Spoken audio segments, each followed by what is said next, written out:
Good morning, everyone. My name is Johnny Alexander. I'm joined by my co-host, Brandy Brow and Norma Poor, plus a few other people who are regulars in our community.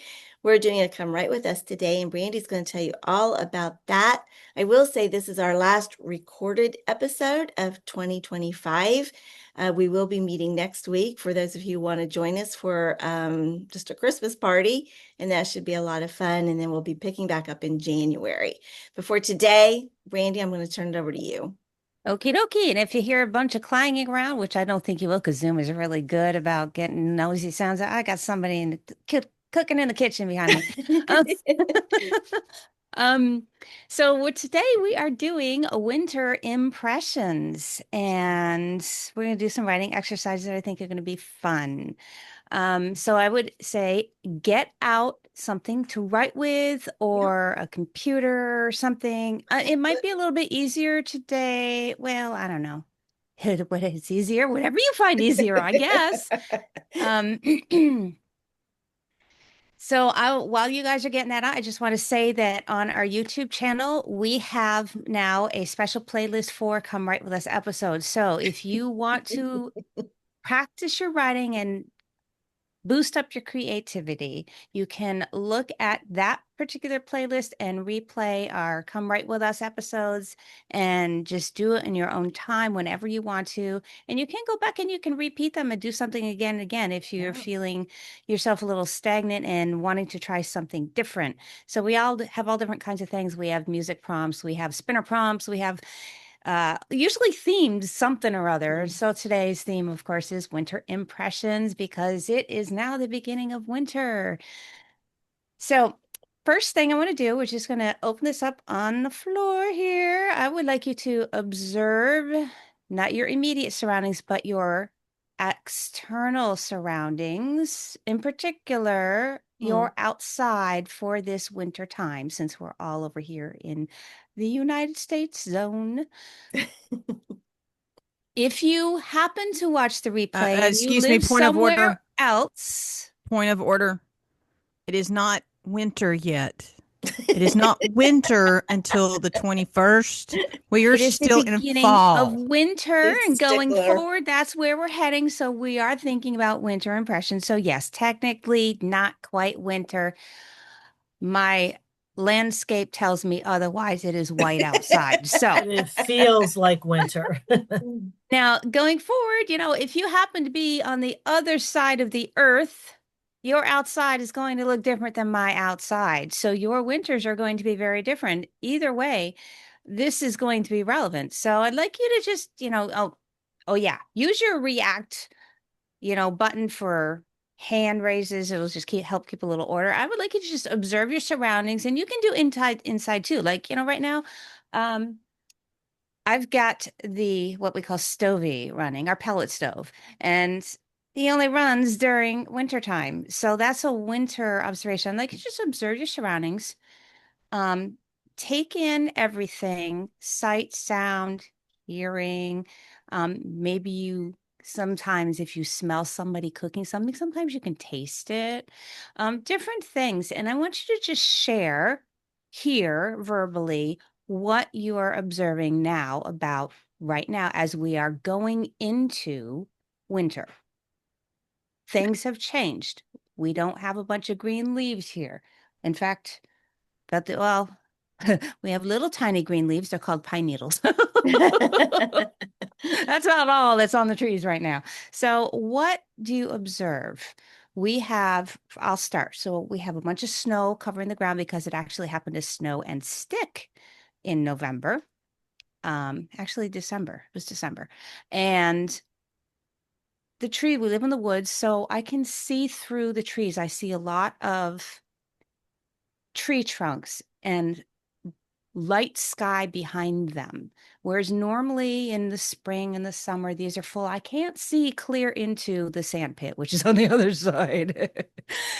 And there's a chill in the air. My office, it's a little chillier than normal. And in the springtime, in the summer, it would be quite warm. Right now, it's a little 69. And I hear Stovey in the other room that beckons me to say, come stand in front of me and get warm and toasty like a cookie.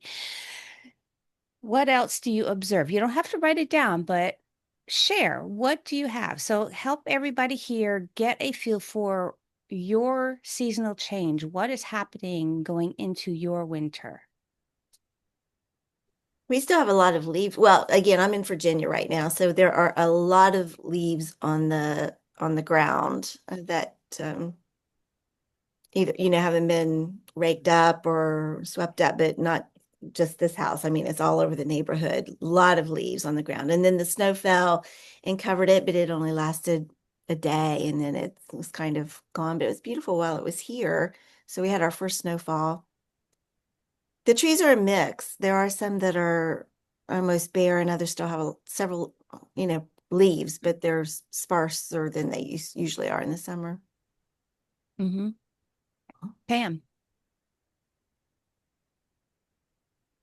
I did write some things down while I was listening just to keep my mind. But first thing is wind blowing. We've got wind chill, but outside on our maple trees, there's a single dead leaf clinging to a branch. Oh my. There's that. The ground is frozen. Where just a few weeks ago I planted daffodil bulbs, bubbling soup, and heavy frost on the grass. I wake up and sometimes we look at it and I think, did it snow or is it frost? Because it's been heavy. And then I realize it's frost because it's nowhere else. And the sun comes up and then my whole front yard is a sparkling diamond, sparkling diamonds. And you can feel the cold even when you're inside and it's warm. Mm. Anybody else like to share? Brandon, like you, I'm surrounded by the wood. This time of year, I can way through the woods and part of the development. I can see the houses back there, and it's look snow sky, but no snow, which makes me very sad. And there's a slight breeze. You can see the few brown leaves that are lingering or kind of dangling in the wind. They're stubborn, like me. They refuse to let go. They're hanging on for dear life, not to be blown off the tree. But it's coming. They'll lose that battle eventually. Leslie in the chat mentions her dog in her fleece hoodie laying in front of the heater vent. Our dog will sit there and stand right in front of the stove and let it blow on him. And the cat, oh my goodness, the cat like lays right next to her. I'm like, don't get that close. You're going to turn into a fireball. I'm just so afraid the cat's going to catch his fur on fire. And then we will have a time. That will be a strong winter impression. And I want that one. Anybody else have anything they want to share real quick before we move into a writing? I have a different winter impression. So this is a little bit indulgent, and I'm sorry, but it was really funny. Katie, my granddaughter, sent out a video that was taken from the camera on our back porch that showed her out with the puppies who are now almost 11 months old. They jumped out of their pen and took off running, and they came back. And then there's two, they're English Springer Spaniels. They jumped into the pond behind our house. So that was yesterday in Florida. She's out without a jacket on, of course, or anything. Jumped in. She had to get them both back in the house. And as she was getting them in the house, the alligator came up out of the water just a little bit so she could see his head. It was like, ooh. We really have to do something about that fence for those puppies. Okay, so Florida's different, so no snow, no leaves on the ground, just warm enough to jump in the pond.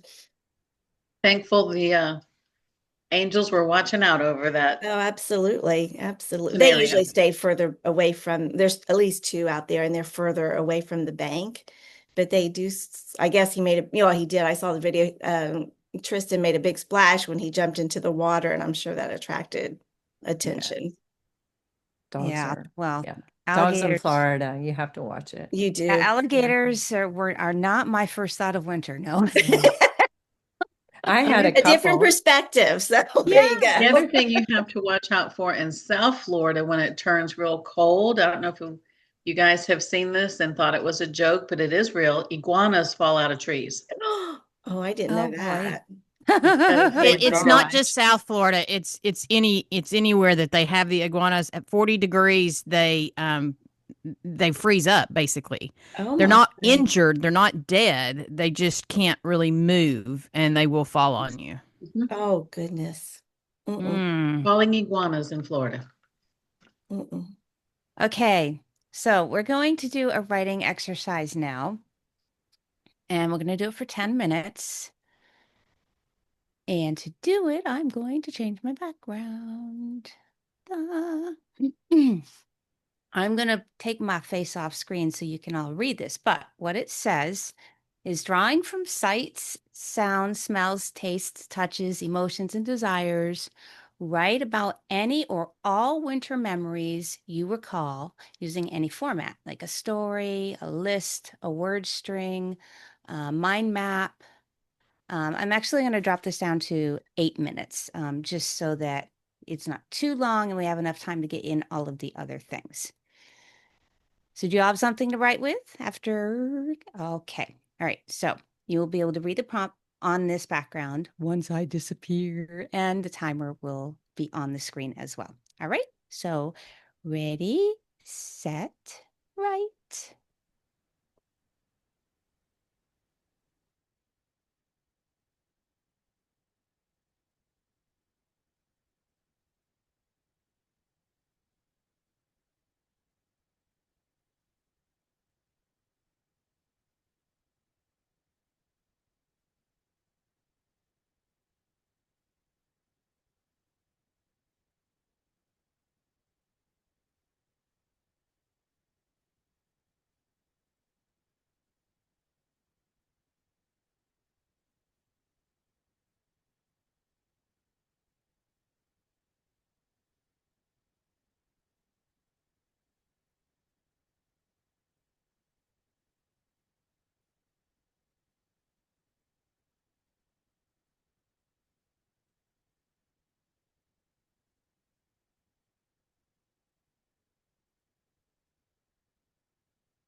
Here we are. I forgot that I was still technically on and slid my camera screen over.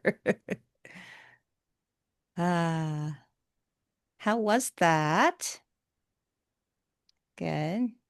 Okay, now I go back up here. All right, without sharing, because we're going to move on to another exercise right away for the next 5 minutes or so, we are going to look at what we wrote and highlight your fondest memories out of that if you have multiples.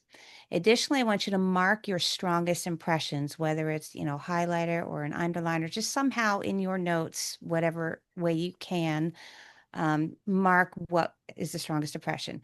And then I want you to quickly answer below it, why do you cherish fond memories, the fond parts of that? And then why do the strong ones stick out?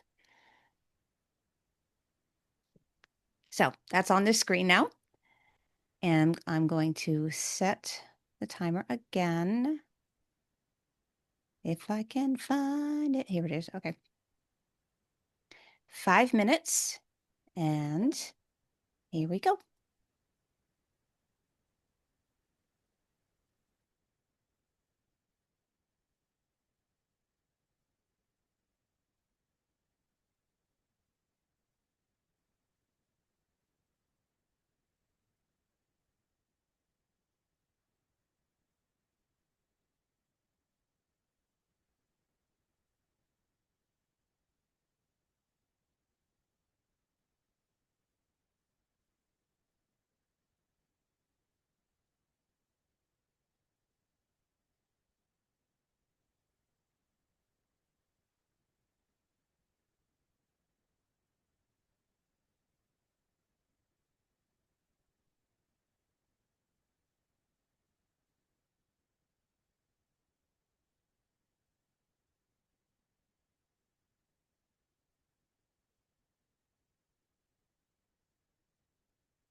Hey, I disappeared again. I meant to click the unmute and I hid myself. Okay, I'm great at that. All right. We are going to do one last exercise and then we'll come back together to share. So this one, let's see what time it is. We're going to make 10 minutes. And this time, I want you to write about something you wish to convey to, teach, or impress upon someone this winter, including what you hope it might accomplish in them. And I want you to do that thinking about your memories, the winter impressions that you had from your own memories, and the senses that you get. Think about what was fondest and why, and think about what was strongest to you and why, and incorporate that into what is important to you to share with somebody else. Because part of our writing is we want to make impressions on other people and we want to share with other people. Usually share something that's important to us, something that's fond. So something that is strong maybe sticks out and say, hey, this is important. So think about what's important to you.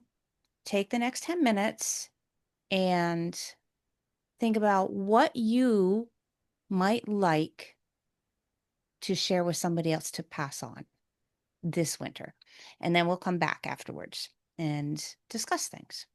Here we go.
Third time's a charm. I didn't turn myself off.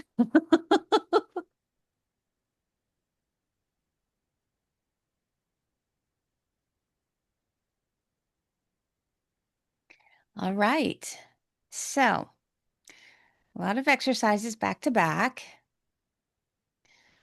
I would like to hear from you some of the things that you observed, maybe a little of your uh, personal winter impressions, and then how it helped you to maybe think about what you might like to give as a winter impression going forward.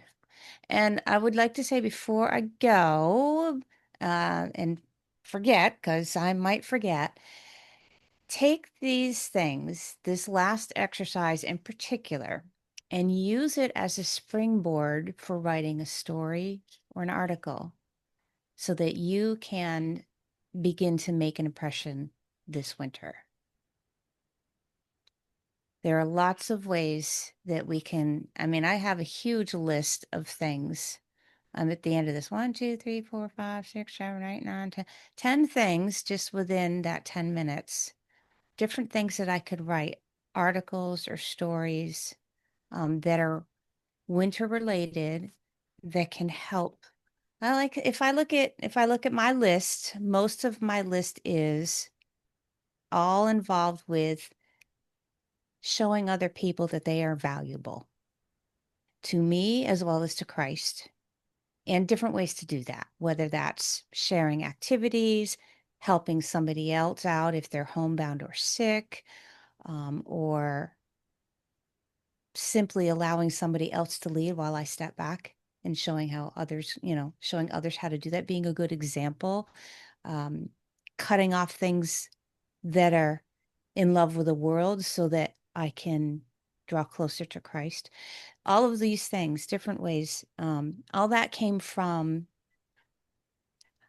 my early thing was, it's funny, a lot of my winter impressions that I did not expect to remember were on ice skating on a tiny little frozen puddle at the bottom of our walkway in about a 3 by 3 space.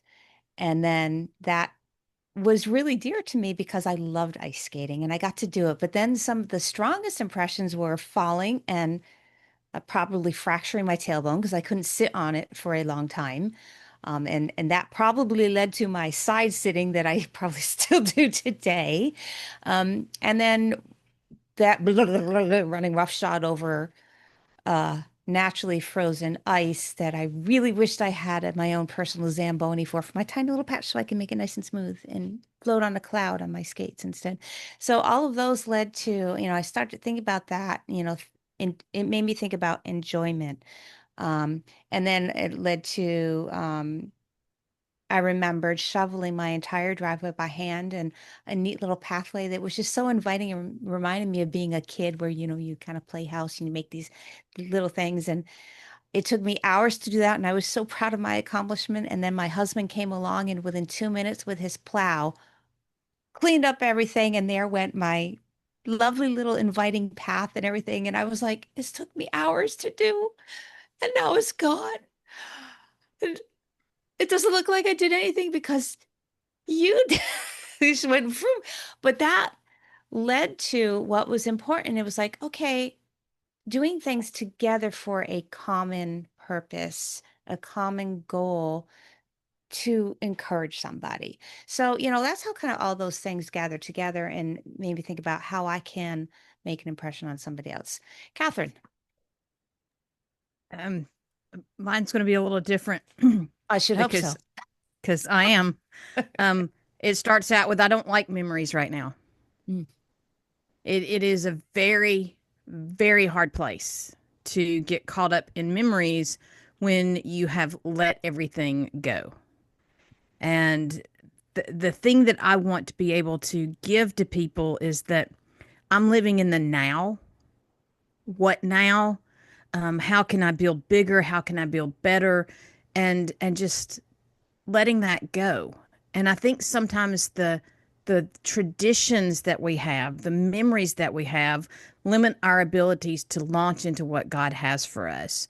And my goal for this holiday season and for the year that I'm heading into is to take the Let It Go to a whole new level. Interesting. I don't have troubles remembering because I have troubles remembering. I actually have to work at remembering. So some of these things are good exercise, but I like that perspective. And there are going to be a lot of people that need that kind of thing because they get stuck in the past. Pam. I actually had two memories that I worked with. One was a strong memory, and then one was to cherish. And I'm like you with the ice skating. It was my favorite thing to do as a kid, and we used to be able to do it every winter in South Jersey. And we can't anymore because it usually doesn't get as cold. But both things of having fun and having peace, because having fun with friends, playing and sledding and all, and then skating by myself in the woods that was next to the swim club. There were little ditches there and they weren't deep, and I just spent hours gliding back and forth and back and forth. It was so peaceful. And both things had got interrupted at one time. And so I think of regaining, like you can regain, like my place of peace. Something disrupted that, and I was able to work back to bring that was my place of peace again, even though I had the memory of the disruption, the disruption. I wrote the enemy brings that memory back to brings memories to bring us down, and God softens memories to lift us up. Mm. Love that. Norma. Our very first winter in North Carolina from Florida was the craziest winter. We haven't had one since, and we've been here 30 years. But that first winter, we had 2.5 feet of snow, which for a South Florida girl, that was like amazing. The coolest part of that was at night, that first weekend, it was a full moon, and the moon bouncing off all that snow. It was as light as daytime. Mm. And it was a great picture for me. And that's why it's such a powerful memory of what God does for us. He takes, because we had left South Florida where there was tragedy, heartache, and betrayal, and moved to North Carolina not knowing a soul. And in this first winter, God just reminded me that He has me wrapped, just like my yard that was ugly underneath was wrapped in this beautiful snow. I was wrapped up in Christ and His peace and His calm, and all of that was on me as my family began this new chapter in our lives. And that's true for all of us. Regardless of the storm, of the darkest night, He brings that light that just shines bright as the day. And not only that, but that snow is also, as it's mentioned in throughout the Bible several times, God forgives us and we become white as snow. And that was just such a powerful picture that has just stayed in my mind 30 years later. And that's what I would like to leave with other people is no matter how dark, God still shines bright in and through us if we let Him.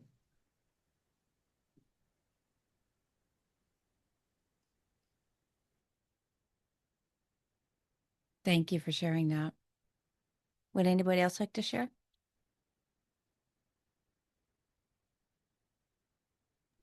I'll just, Renee had to go, but she's got to start to a short story because of the widowmaker exposed on the maple near the pond. And she plans on writing her children a letter reminding them of Narnia. She had to go because she has another meeting. And then Jocelyn also wrote earlier and asked for somebody to read this for her. As the Lord let the season of winter arrive and progress with its unpredictable weather, we wish to be in control or wish the municipal, provincial, state government, as well as federal government do better with maintaining the roads by clearing it better. Also looking at the trusted weather networks, trusting they are giving the current conditions. If not, are we praising God or complaining that the weatherman isn't doing his job correctly? Are we giving thanks that the Lord having giving us the weather that we currently have, even we have a white Christmas or a brown Christmas, one without snow at all. I had never heard the phrase brown Christmas before, so I found that kind of interesting. Mm. My kids grew up, we lived in Nebraska when Bethany and Jill were little, and we had a blizzard in April. I remember my husband had to walk to the grocery store to get groceries because we couldn't even get out. And but Nate didn't even know what what snow was. So we moved to Oklahoma and they had the worst winter they had had like in 20 years or something like that. So they did not really, Bethany was 6 when we moved to Florida. They don't really remember white Christmases. That's just not part of their memory bank, which is so odd, right? Because when we talk about ice skating and sledding, and like I wrote about tobogganing and, coming in the hot chocolate, and that is just very foreign to their experience. Mm. But anyway, back to Jocelyn. Sorry, I got off on a little rabbit trail.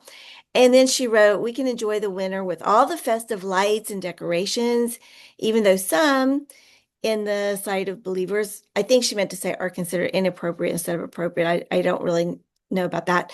In all the business of the Christmas festivities, are we looking at the right meaning of Christmas itself? And of course, that's the foretelling, the birth, the reason why Jesus, has come, his death on the cross and resurrection from the dead. So thank you for that, Jocelyn. That's, yes, the whole meaning. And I'm sure many of us have had Christmas traditions as far as that goes. My kids do remember, and they talk about it, going to the Christmas Eve services at the little church that we had, and they called it a Chrismon service, and it had to do with putting different ornaments up. You guys are familiar with that? I'd never heard of it till we moved there. These ornaments on the trees. So, that's still very precious in their minds, having those traditions. And then just really quick for me, I wrote about 2 different things, and I didn't write much, just very little, but there's these that we have traditions, whether we know we do or not. If we don't do something, that we have the tradition of not doing it. So, we can be intentional about traditions, but whatever we do, that becomes the tradition. That's what the kids will remember, the grandkids are going to remember. So, it's probably good to be a little bit intentional. But then there's those one-off kinds of things like remember that time when we did this and it only happened once, but because it only happened once, it wasn't a tradition. It sticks out in your head. Like my family, when I was in my teens, 3 siblings, all younger than me, we went to a state park on New Year's Day. And I mean, that is just like a family story that it's always, do you remember that time we did this? Because it was something that we never did and it was cold. We went to that park a lot in the summer, but to go there in the winter, it was a whole different experience. And it was it was a wonderful, wonderful thing to have done. So there's traditions and then there's those one things, and they both have value. Lovely. That was kind of like what I touched on. Uh, my strongest memories of winter are twofold. One is that just standing on the bus stop, bundled up, but still having nose and forehead exposed, and that painful, painful cold, no matter how many other layers. But through that chink in the armor of layers, you could smell chestnuts roasting from a vendor's cart. And if there are pretzels, then you're willing to slip off the gloves and let the pretzels warm your fingers. And those, but the thing is, the cold was a constant in New York winters. Mm. Yeah. The smell of the chestnuts and the pretzels, that was special. That was like if we went into the city for something. But I remember them together. And so my thought was that seasons always change. And you can try to be prepared, but whether or not it's adequate, the weather will move on. The hardest parts will not last forever, and we need to savor the sweet moments while they do last. So. Mm. Like that. I think those sweet moments, I often call those the oasis that keeps us alive during the not so sweet times. Mm. But it's weird to remember that so strongly, where it was isolated incidents where I experienced it. Mm-hmm. But you always had hope for that. Mm. I just find it interesting the different ways people experience not just Christmas, but winter and the seasons. Yeah. A lot of people look at winter as dead or death because trees die and all of that. But it just, like you said, Brandy, it just depends on your perspective. Are you, to me, it's just another season of life. It's another season that God has ordained. And not all of our seasons are, unless you live in Florida, are sunshine and wonderful.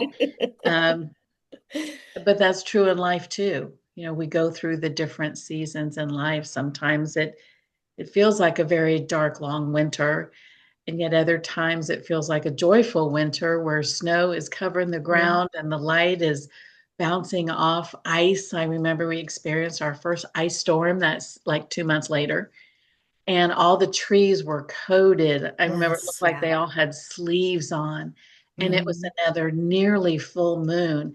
And to look out off Beautiful. the distance and see all that light just Mhm. glimmering off the trees, to me, it was like that is what they must mean by a winter wonderland because it just looked so Very much. beautiful. Yeah. Yeah. Like winter's kind of like a lot of things hibernate. Mhm. So that's still life, and they hibernate. But I'm thinking of, I planted in my insanity 100 daffodil and crocus and grapes hyacinth bulbs. I got a deal, and I did that, and I put the last few in right around Thanksgiving when we were still not really cold and the ground was soft from rain and all.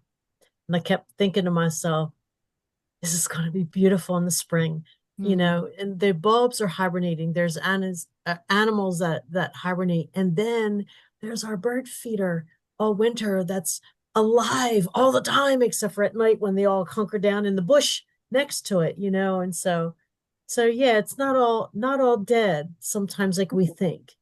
Yeah. Yeah. You just reminded me of this big swarm of small birds that just go to the bushes and then to another bush all Yeah, winter. They just like, it's like, whoa, we've been attacked. yep. I love it. I think we're the only one in the development that still has a bird feeder up because every winter our two feeders, we go through like they're kind of like the little bit bigger ones, and I Mhm. have two of them, and they have to be refilled like every week. Mm. They Wow. just Oh, power through it because I think we're the yeah, only ones probably for miles that still have, because a lot of people bring their stuff in and whatever, but it's kind yeah. of fun to watch. Like you said, they're just almost frantic over getting the food, and You're hungry. yeah, Yeah. Mhm. yeah, they Yeah. are.